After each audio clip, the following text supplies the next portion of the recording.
three, I hope you are all well. Welcome to your English lesson today. We are going to be planning the structure of our narrative, getting ready for our big write tomorrow. So, before we get started, I just want you to have a think about the story of the flower, and if we were to split it into 7 different sections, which parts of the story would be in those 7 sections? So how would you split that story up? So the 7 sections, what do you think they could be about? So for example, there might be a part of the section that's when the flower disappears or when he finds a story. Okay, think about it, split it into 7 sections, pause me and come back when you're ready. Okay, so these are our 7 sections. Hopefully you've got something similar. So we've got planting the seeds, what happens, searching for the flowers, he finds the jump shots of the seeds, finding the book. Now, when you look at these 7 sections, are they in the correct order? No, I hear you say. So what I would like you to do is try and put these in the correct order. So these are the 7 sections that you're going to be writing about. Can you order them from start to finish? Pause me and come back to me when you're ready.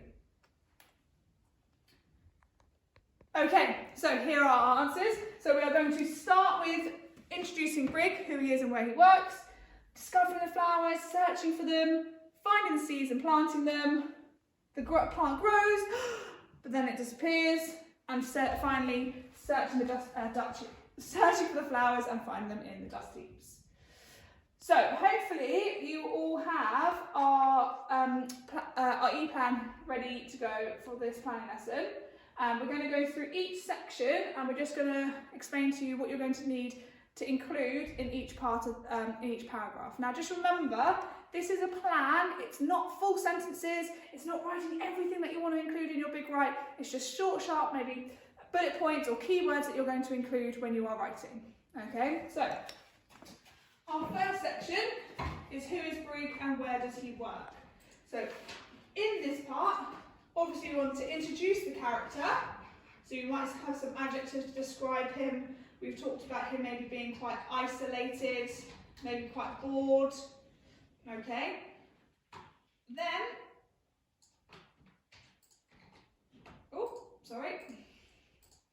then you want to describe the room he is living in. All right, so I'm just going to write a small room for now, but obviously I know we've got some really high quality adjectives for that from our previous lessons. Maybe he's living in a dull, dreary city. Just describing where he lives. So you've got Brig introducing him, describing where he lives,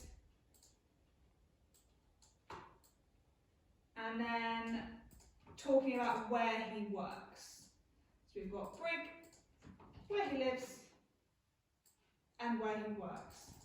So I might talk about in the old, dusty library. Okay? Remember, it's not full sentences, it's just a plan of some keywords that we might want to use. So coming on to section 2 is finding the book and discovering the flowers. So we might want to think of an adjective to describe the book. So I might talk about maybe the dangerous or mysterious for the images he sees. And then I would like you to describe how Brig is feeling at that time. How do you think he might have been feeling when he discovers this book with all these mysterious shapes? So we might talk about him feeling quite curious or excited. I know for a fact your high quality adjectives are much better than mine. And what does he do with it? So he smuggles it home. You might have had a different way of describing that, that's not a problem. And then finally, what does he do with the book when he gets it home? We can see it in the picture there. He's kind of hiding under the colours and he's reading it in secret. So I might just write, reads book in secret. Don't forget, year 3 as well, that you can pause between each section so that you can give yourself a bit more time with each section. Yes, sorry, thank you, Miss Tim. Please don't feel like you have to scribble along as quickly as I am. Pause me whenever you need to, and also don't feel like you have to use the adjectives I'm using. If you can think of something much better than bored or small, please do make sure you add in those keywords that you've been finding throughout the lessons. Okay, section 3, searching for the flowers, and he finds the jump shop and he finds the seeds. So So I would quite like you to think about how he was searching. How was he feeling when he was searching for those flowers? So I might say desperately searching. You might think about, all over the city, things like that.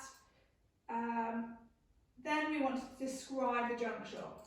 Now, I've seen some people send me some bits of writing where they've really thought some high quality adjectives for the junk shop. Maybe have ancient. Ramshackle has been a personal favourite for people. Junk shop. Alright. Then, what does he do when he finds them? He purchases them or buys them, or however you'd like to phrase it. And you might want to describe, so I might say purchases seeds, purchases seeds. How is he feeling? Oof. Maybe, I don't want to use excited again. Just trying to think of another Hopeful? one. Oh, thank you, Miss Taylor. He might be feeling quite hopeful. Okay. Now, part of the story, poor old Briggs on an emotional roller coaster here. He's planting the seeds, he's super excited, but what happens here? Not very much, unfortunately. So, we need to let the reader know that he does plant the seeds by following the instructions. So I might say, follows instructions to plant seeds. Remember, doesn't need to be full sentences. And then, now, when you wait for something, now I know for a fact, and Miss Taylor probably knows this very well, I'm a very impatient person, but I know for Brig was very patient. Patient while he was waiting. So patiently waits and watches. Yeah, remember you can add in more information when you start writing your full sentences. How did he feel when nothing happened? So you can say nothing happened, and maybe think of some adjectives, how he felt, maybe devastated, or maybe more disappointed at this point. Disappointed. You can think of some more to add in there as well. Alright, remember, sorry if I'm going too quickly, just pause me if you need to. So, section 5, we know now that the plant grows and flowers. So, you want to talk about the day that happened. When Brig arrived home from work, remember, we've done some pieces of writing on this already, a little bit. So, you might say a miraculous day, a day filled with miracles or something like that. So a miraculous day, the plant had grown. Alright. Then we're going to come on to thinking about, did it just grow and stay in a pot? No, remember that room was completely covered. It was full of plants everywhere. So we could talk about how it continued to grow or grew bigger and bigger here. You might want to use a simile. So I'm going to write here, it grew as big as, and I'm going to leave it there for you. I'm going to be a very lazy teacher. 3S know I'm a very lazy teacher. I'm going to let you finish that sentence for me. What did it grow as big as? What could you compare that plant to? And how did he feel when he saw that plant flower? So he might have been astonished, amazed. Again, use those adjectives that you've come up with already. Okay, section 6. Oh, poor old Brig. He's absolutely gutted. He comes home and his plant has gone. Now remember, most of you should have hopefully completed this piece of writing already last week. So if you have done, feel free to use those sentences or adjectives or pieces of writing that you've already done for that section. There's no point doing your work twice, but you might read through it and think, oh, I could change that this time, or it doesn't quite flow with the story. So magpie bits are from your writing previously. So I'm just going to say, home from work, plant has gone. Alright. Then we're going to think about, you could describe, what happened to it. So we know that it was sucked up by the cleaning system. It's somehow sucked away by the cleaning system. And then finally, obviously, we would definitely need to describe how Brig was feeling at this point. Oh, this is where you might get into miserable So how Miss Taylor feels when I leave school. Heartbroken. Heartbroken. Okay, things like that. I know you've got some fantastic vocabulary for that section. Now, it's not all doom and gloom. Luckily, little old Brick doesn't give up. He's determined to find his beloved plants. You might go determined. What else did I say? Not giving up. Persevering. Oh, I was just about to say that. Persevering. No, I can never spell this one, so bear with me. Oh, is it an A? A. Sorry, thank you. Determined, not giving up, perseverance. Oh, lovely. One of our school values as well. Brig would definitely belong at HJS. Okay, now where did he search to? He found himself at the dust heaps. Where else would you find your plant, right? And then we want to think about how he feels at the end of that story. Now, this is always a bit of a discussion point, is some people might think he feels elated or excited. I personally think at the end of the story, a word we sometimes use is content.